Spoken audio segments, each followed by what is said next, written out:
So when I say the name Michael Myers, most people think of one of two things. Either the creepy white mask slowly walking toward a terrified teenager, or that one guy from Shrek. But today we're going to talk about the first one, although I guess you could say both have a talent for ruining families. Michael Myers is one of horror's most iconic killers. The guy's been around since 1978.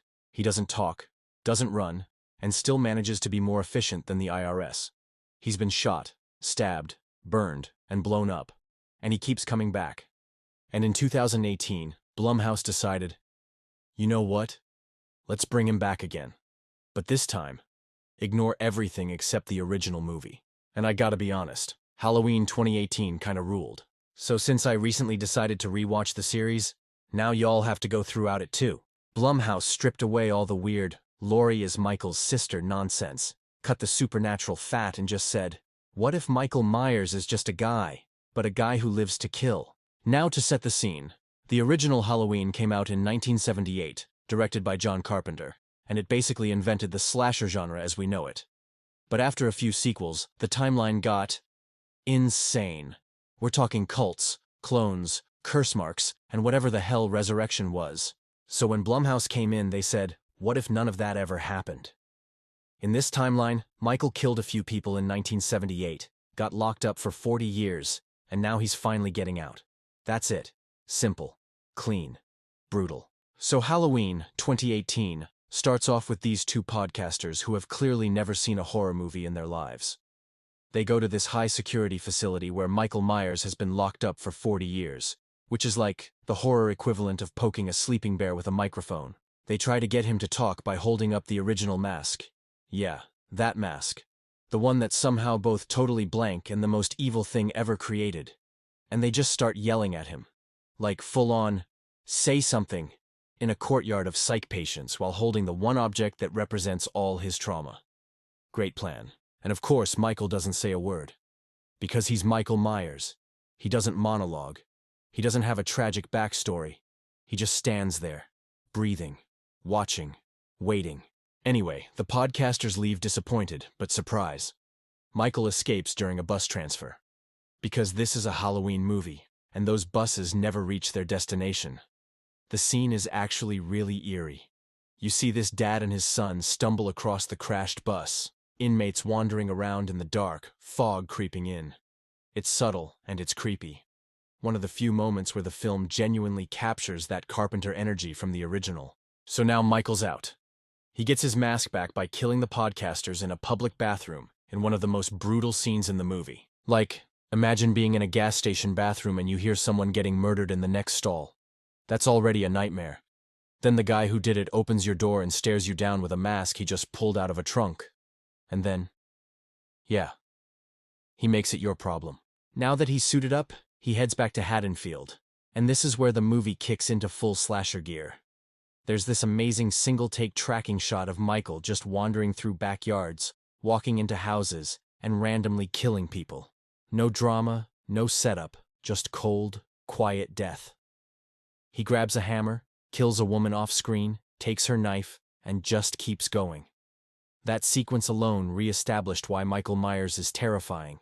He's not a guy with a master plan. He's a walking void. Meanwhile, we've got Laurie Strode, who is now basically PTSD Rambo. She's lived the last 40 years in total fear and preparation for the day Michael would return. She's estranged from her daughter Karen, because trauma doesn't make you the best mom, especially when your parenting style includes hiding under floorboards and forcing your kid to shoot mannequins in the woods. Laurie is convinced that Michael's going to come back, and everyone's like, he's locked up, let it go. Then he escapes, and it's like, huh. So anyway, guess we'll call Laurie now. Laurie has this big standoff moment when Michael attacks a police car near her granddaughter Allison. The cops naturally get bodied, and then we're introduced to possibly the dumbest twist in the movie. Dr. Sartain, aka New Loomis, who's obsessed with understanding Michael's psychology, and then decides to become Michael Myers for like 5 minutes. Yeah, he stabs a cop, puts on the mask, and loads Michael into the backseat of a squad car like he's a moody toddler who needs a nap. It's a weird moment that almost derails the whole movie, but don't worry. Michael wakes up, does what Michael does, and Dr. Sartain becomes part of the pavement. Eventually, Michael follows Allison back to Laurie's house, which turns out to be less of a house and more of a Home Alone-style murder fortress. Laurie's got hidden gates, remote-controlled doors, and a basement panic room. This is her moment. The finale is actually really solid. Laurie and Karen team up with a great fake-out scene where Karen pretends to be scared and helpless, then just blasts Michael the second he steps into view. Then Laurie reappears out of the shadows like a horror movie ninja and sets her trap in motion. The movie ends with Michael locked in the basement, the house on fire, and the 3 generations of strode women escaping into the night. It's a powerful closing shot. Michael surrounded by flames, silent, not screaming or begging, just watching. Like always. And if that had been the end, if that had been the final shot of Michael Myers, it would have been perfect. But this is a horror franchise, so of course he lives. So, Halloween Kills picks up literally seconds after the end of the 2018 film. Laurie's house is burning down, and she's bleeding out in the back of a pickup truck, thinking it's finally over. Which, would have been great if a group of firefighters hadn't shown up. Now normally we love firefighters, they're heroes, brave, selfless. But in this case, they're just extra entries on Michael's kill count, because Michael strolls out of the flaming wreckage like Satan himself just got done with a hot yoga class, and he wrecks these guys. One has a buzzsaw, another has an axe. One guy even tries the team-up move. None of it matters.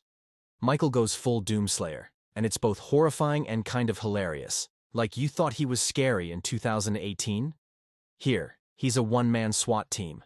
The fire, just dramatic lighting. Meanwhile, back in Haddonfield, the town is learning that Michael's back, and we're introduced to the mob. This is where the movie takes a left turn from tense horror into whatever the hell this is. We meet Tommy Doyle, the kid Laurie babysat back in 1978, now grown up, angry, and giving speeches in bars like he's running for mayor of Gotham.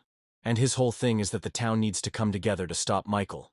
Sounds noble, right? Well, it's not. Because the moment this town gets fired up, things go off the rails fast. Tommy starts yelling, "Evil dies tonight," like it's his Pokemon catchphrase, and suddenly the entire hospital turns into a riot. People are screaming, pushing, breaking stuff, and the worst part, they think a completely innocent mental patient is Michael Myers. This poor guy is clearly not Michael.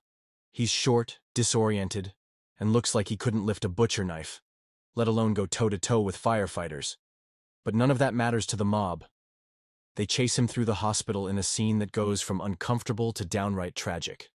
It's not scary, it's just sad. And that's the point. It's showing how fear turns normal people into monsters. So yeah, message received, maybe even a little too loud. Meanwhile, Michael is just out there doing his thing. And his thing is killing people in increasingly creative ways. There's a whole sequence where he brutally murders a couple, then pauses to redecorate their kitchen with knives. It's honestly like he's scrapbooking. Except instead of photos, it's corpses. But what really separates this movie from the first one is the tone. The 2018 film was grounded. This one? Michael is basically Jason Voorhees now. People shoot him, stab him, beat him with bats, pipes, irons, and he just gets up. Over and over. The film eventually tries to explain this with some vague talk about how Michael is no longer just a man. He's an embodiment of fear itself. The more people are scared of him, the stronger he gets. Also, Laurie does basically nothing this whole movie. She spends 95% of it lying in a hospital bed monologuing about evil, while everyone else is out there LARPing as vigilantes. You can tell Jamie Lee Curtis cashed an easy check for this one. The movie ends with a mob finally cornering Michael and seemingly killing him. They beat the hell out of him. Slow-mo shots, heroic music. It feels like the big final boss moment. But guess what? Michael just gets up and murders everyone, one by one, brutally, without even breaking a sweat. Like the violence in this film is insane. It's mean, relentless. It almost stops being scary and just becomes depressing. And then, to top it all off, he kills Karen, Laurie's daughter, in the same house where Judith Myers was murdered back in '78. Full circle. End of movie. No hope. No catharsis. Just Michael, looking out the window like he's waiting for a pizza delivery. All right, strap in, because this is where the Blumhouse Trilogy goes completely off the rails. It abandons everything it built up in the first 2 films and says, what if Michael Myers was just a guy living in a sewer, and someone else took over his murder hobby? Yeah. This is Halloween Ends, and it might be the most bizarre conclusion to a slasher trilogy ever. And listen, I genuinely liked the first two movies. Like, obviously they weren't perfect. Far from it. And yeah, I get it. A lot of people didn't like them. I completely understand that. By no means are they flawless films. You could even argue they're not good movies at all, depending on what you're looking for. But me personally, I thought they were solid. They had great moments, great atmosphere, some killer sequences. I enjoyed them. Now that last one though, Halloween Ends? That movie is actually indefensible. Like, I genuinely don't know how anyone could watch that and go, yeah, this is the one. But anyway, back to the video. So Halloween Ends starts not with Michael, but with a brand new guy, Corey Cunningham. He's a nice, awkward teen who babysits a kid on Halloween night, and we all know how well that usually goes. But in a genuinely brutal twist, the kid starts messing with Corey, locks him in the attic, and as Corey tries to escape, he accidentally kicks the door open and sends the kid flying over the banister. Straight down. Splat. Right in front of his parents. It's a shocking moment. One of the most effective openings in the whole trilogy. Like, it sets the tone that this movie is gonna be different. And then, time skip. It's 4 years after the events of Halloween Kills. Haddonfield is now fully broken. The town is gripped by paranoia and grief. Laurie is no longer Rambo Laurie. She's baking pies, writing a memoir, and trying to be normal. It's like they did a hard reset on her character. Karen's dead, but we barely see Laurie mourning. Allison, Laurie's granddaughter, is working as a nurse, trying to move on, and somehow forgives Laurie for literally everything. But here's where it gets real weird. Corey becomes the main character. We follow his descent into madness as the town slowly turns on him. He's bullied by teens, rejected by adults, and stared at like he's a ticking time bomb. And then, one night, he gets attacked, dragged into a sewer, and comes face to face with Michael Myers himself. Now you'd think this is where we get a showdown, a kill, something. But nope. Instead, Michael grabs him by the neck, looks into his eyes, and they have this weird soul-gazing moment like they're falling in love at first sight. And then Corey just walks out. Changed. Different. Possessed? Maybe? It's never explained. But from that moment on, Corey goes from awkward loner to full-blown psycho. He starts wearing a scarecrow mask. He starts dating Allison. Yes. The same Allison whose mom was brutally murdered by Michael just a few years ago. Now falls head over heels for Sewer Boy 2.0. Their relationship is a fever dream. They go on motorcycle rides, trash talk Laurie, and talk about burning it all down like they're about to start a My Chemical Romance cover band. And Michael? He's just hanging out in the sewer, like a creepy turtle. He's old, weak, and possibly dying. The filmmakers basically turned him into a worn-out relic of the past, like a symbol of old trauma being replaced by new rage. Okay, artsy. But also, why are we watching Corey the Killer in the final Halloween movie? Eventually, Corey starts killing people, with Michael watching from the shadows like a proud dad. In one scene, they literally tag-team a murder. It's like buddy cop murder hour. What is happening? But then, Corey gets a big idea. He's gonna become Michael Myers. He steals the mask, literally wrestles it off of him, and sets out to finish what Michael started. He goes on a rampage dressed as the Shape, while the real Michael just chills. Eventually, Corey tries to kill Laurie, but she's ready, and we get this bizarre fake-out scene where she pretends to shoot herself, then ambushes him with a gun and kitchen knives. Classic Laurie.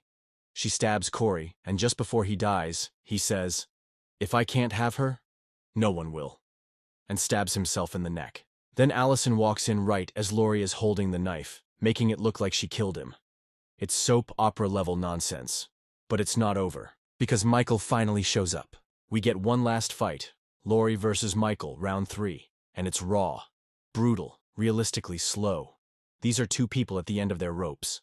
Laurie stabs him, pins him to the table, and literally slices his throat and wrists, and he still tries to choke her out. Like, the man is bleeding out and still just wants one more kill. Then Allison shows up, and together they finish him off.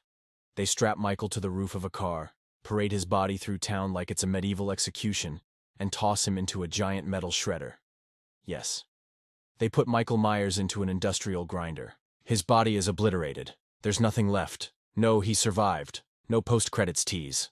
So what was the Blumhouse Halloween trilogy?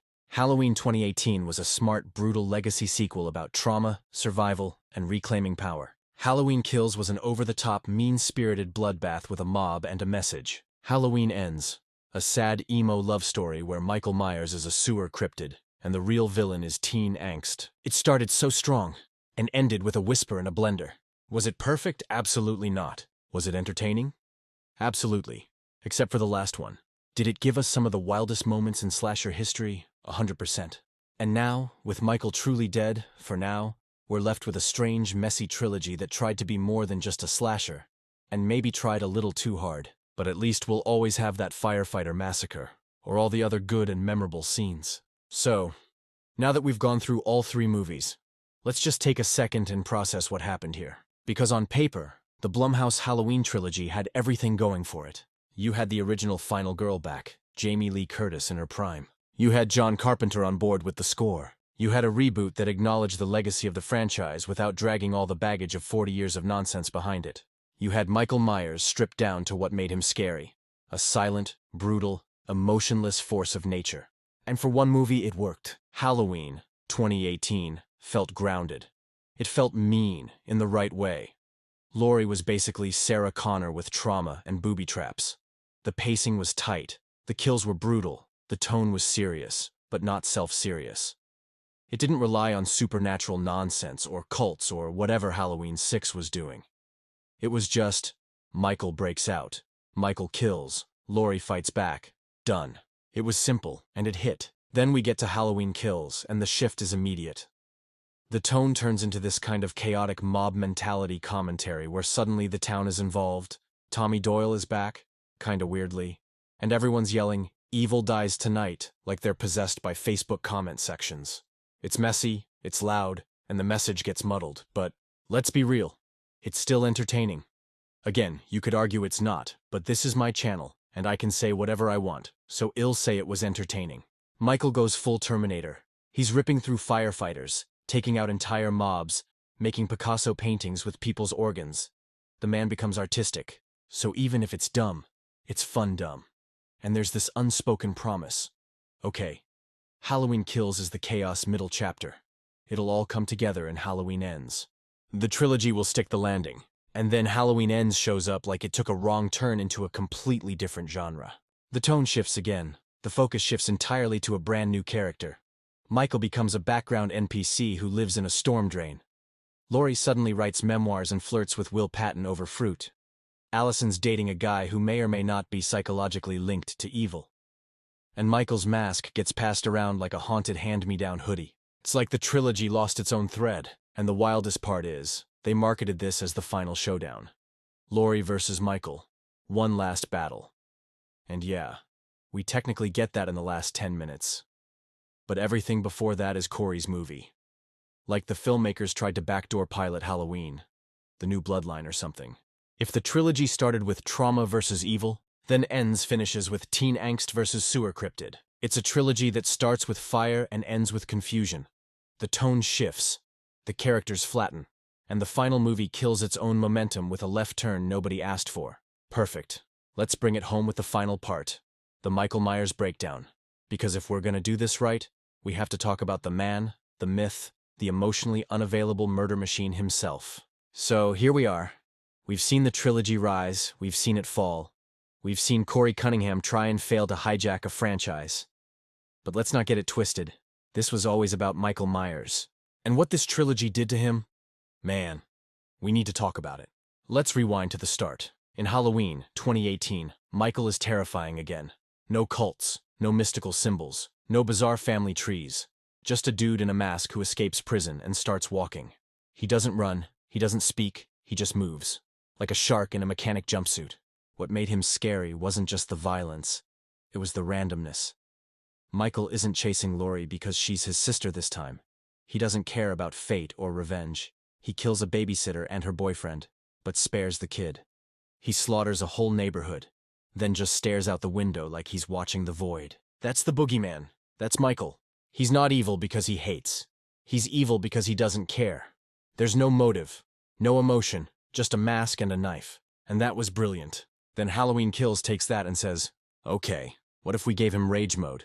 And listen, the movie is a mess narratively. But Michael? This man is peak scary. He's angry, creative, brutal, and somehow still calm.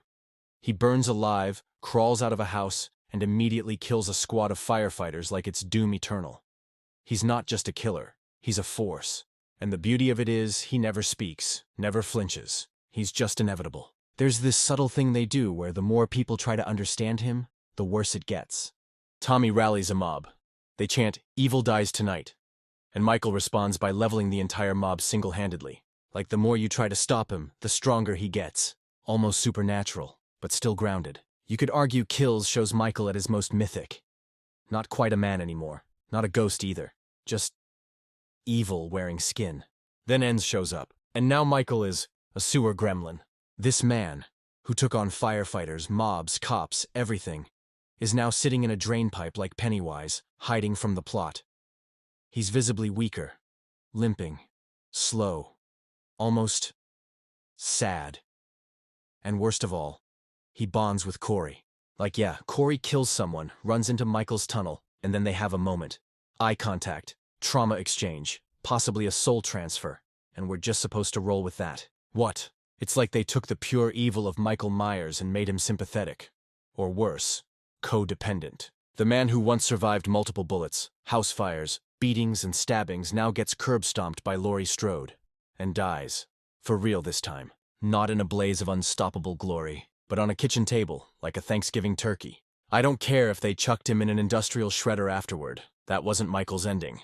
Michael Myers was never supposed to be understood. That's the point. He was the anti-character. The blank slate. The mask with no eyes. In Carpenter's original vision, he was less a man and more a concept. You don't reason with him. You don't explain him. He's the thing that hides in your closet when the lights go out. The trilogy almost got that right, especially in the first two movies. But then they tried to get poetic, symbolic, emotional, and Michael's myth died in a sewer. Now this is what I honestly wanted the trilogy to be. And by the way, all it had to do was stay focused. First Laurie versus Michael, full circle. Secondly, a town caught in the crossfire. Third, generational trauma, not teenage melodrama. And an ending where Michael either disappears or becomes legend, not roadkill. Imagine a finale where they trap him. But when they go to find the body, he's gone. No explanations, no closure, just fear. Forever. That's how the boogeyman lives on. So, let's talk about Corey Cunningham.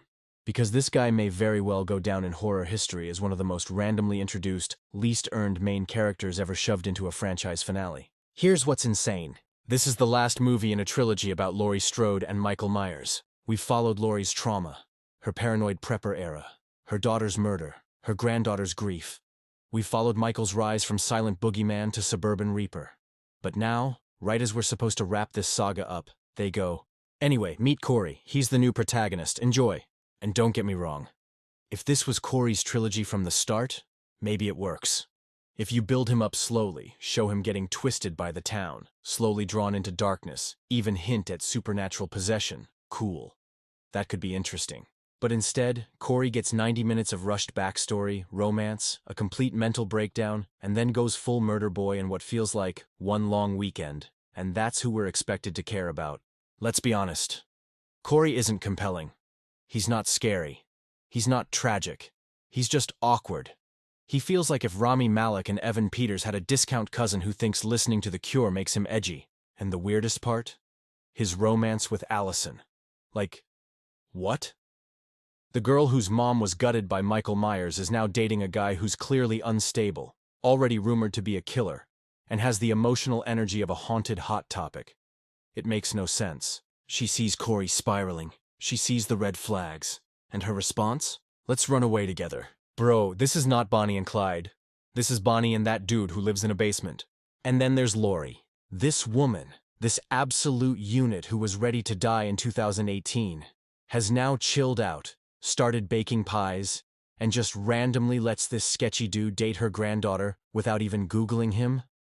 Suddenly she's in grandma mode again, but only remembers she's in a horror movie after Corey's already stabbed people. It's character assassination by neglect. And Michael Myers? The boogeyman? The shape of pure evil? My man is literally living in a sewer, just vibing, like a rat with seasonal depression. He went from killing 30 people in kills to being physically overpowered by a scrawny guy who steals his mask.